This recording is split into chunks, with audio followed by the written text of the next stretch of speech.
Good morning. This is a reflection for the 27th of December, Tuesday, 2022, and the reading is Matthew chapter 2, verses 13 to 23, the escape to Egypt. When they had gone, an angel of the Lord appeared to Joseph in a dream. "Get up," he said, "take the child and his mother and escape to Egypt. Stay there until I tell you, for Herod is going to search for the child to kill him." So he got up, took the child and his mother during the night and left for Egypt, where he stayed until the death of Herod. And so was fulfilled what the Lord had said through the prophet, "Out of Egypt I called my son." When Herod realized that he had been outwitted by the Magi, he was furious, and he gave orders to kill all boys in Bethlehem and its vicinity who were 2 years old and under, in accordance with the time he had learned from the Magi. Then what was said through the prophet Jeremiah was fulfilled. "A voice is heard in Ramah, weeping in great mourning, Rachel weeping for her children and refusing to be comforted, because they are no more." After Herod had died, an angel of the Lord appeared in a dream to Joseph in Egypt and said, "Get up, take the child and his mother and go back to the land of Israel, for those who are trying to take the child's life are dead." So he got up and took the child and his mother and went to the land of Israel. But when he heard that Archelaus was reigning in Judea in the place of his father Herod, he was afraid to go there. Having been warned in a dream, he withdrew to the district of Galilee, and he went and lived in a town called Nazareth. So was fulfilled what was said through the prophets, that he would be called a Nazarene.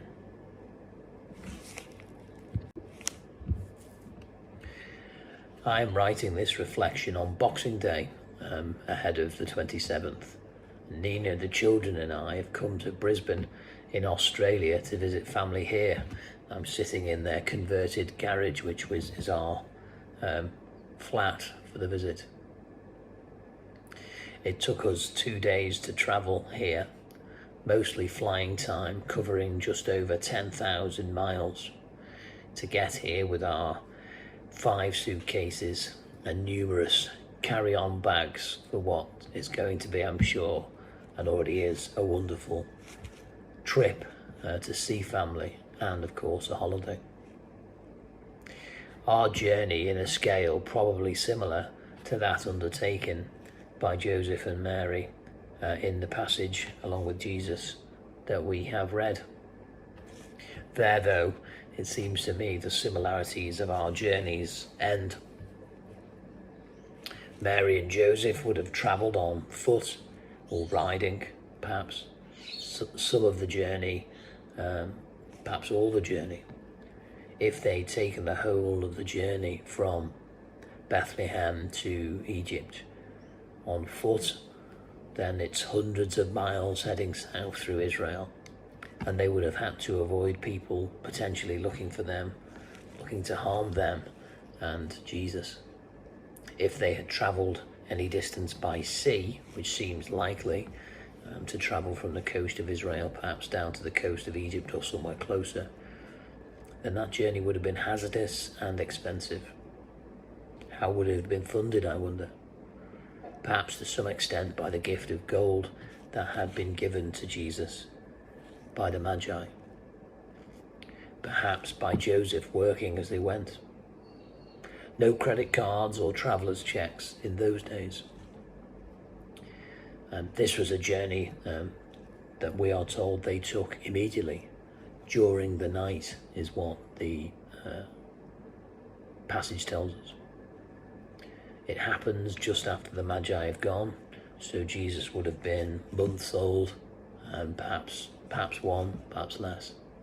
Cannot have been more than 2, it seems, given the massacre that was undertaken to destroy any chance of him existing. They were also taking, Mary and Joseph, everything that they had with them. because they travelled initially to Bethlehem for the census. We here in Australia are here for 19 days.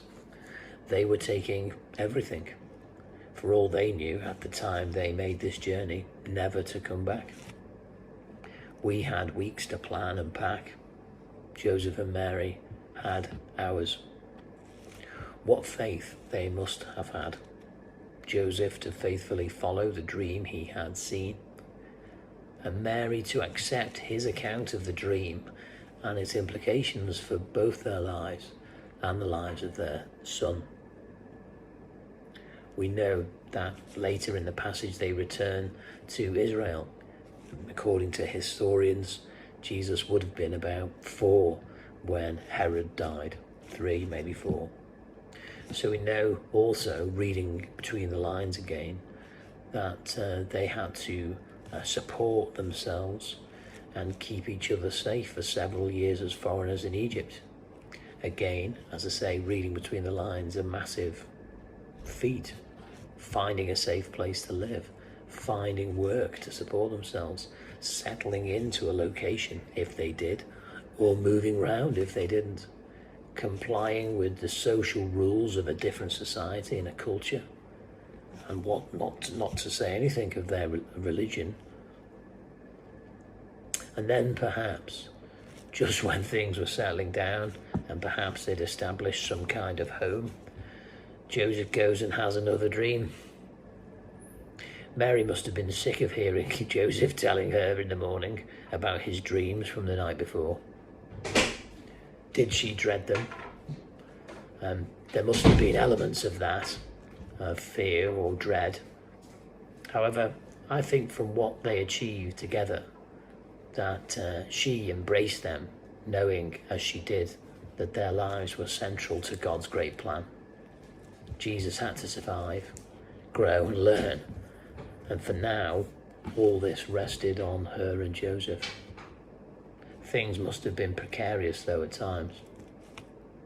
Returning via another epic journey, but even then having to avoid Herod's son, now the king of Judea, and settling back in Nazareth, much further north from Jerusalem, much further north in the country. Once again, what faith they both had to accomplish this second relocation. Resilience too, I imagine, and dedication, resourcefulness, patience, intellect, judgment, and I should think a good deal of charm in order to get by. They must have been a remarkable pair. And I wonder whether that faithfulness also extended to family and friends who might have supported them from time to time, believing in them, perhaps knowing their story, or just as a result of common humanity. I think that it did. Perhaps also to other people, that faithfulness of those who knew them less well, but lent some support to a young couple with apparently many problems and little, on the face of it, going for them. Also, I like to think that it did, and that people did help them from time to time for no other reason than the goodness of their heart. Knowing their journeys, it seems to me there is much we can learn from these two incredible people. Let us learn to listen to God's voice as attentively as they did. Let us learn to be bold when following the commands we hear. Perhaps let us learn to be alert to those we meet, those in our community who might be vulnerable or in need because of their own personal journeys in this world. We can think of our food pantry. We can think of those from afar who suffer, like Ukrainian refugees or refugees of some other country. And we can think perhaps of people in our own country closer to home, without a home at all, or even those who have a home but have fear about keeping themselves safe and warm, their children safe and fed, just like the fears of Mary and Joseph, I expect, from time to time in Egypt. Let us learn in humility, like Joseph and Mary, to serve God with all that he needs, whether or not that is like Mary and Joseph, serving him with everything they had, Maybe it won't be as dramatic for us, but let us learn to serve. It could be with our money, with our work, with our skills, or it could be, as the Archbishop of Canterbury, I think, said yesterday, with that most precious gift of our time. Time to listen, time to support, perhaps time to volunteer. Let us learn, as we walk with Jesus, to be more like Mary and Joseph were when they themselves walked with Jesus, hundreds and thousands, indeed, a couple of thousand years ago. And I end with a prayer. Dear Lord, in the afterglow of Christmas Day, help us to learn from Joseph and Mary.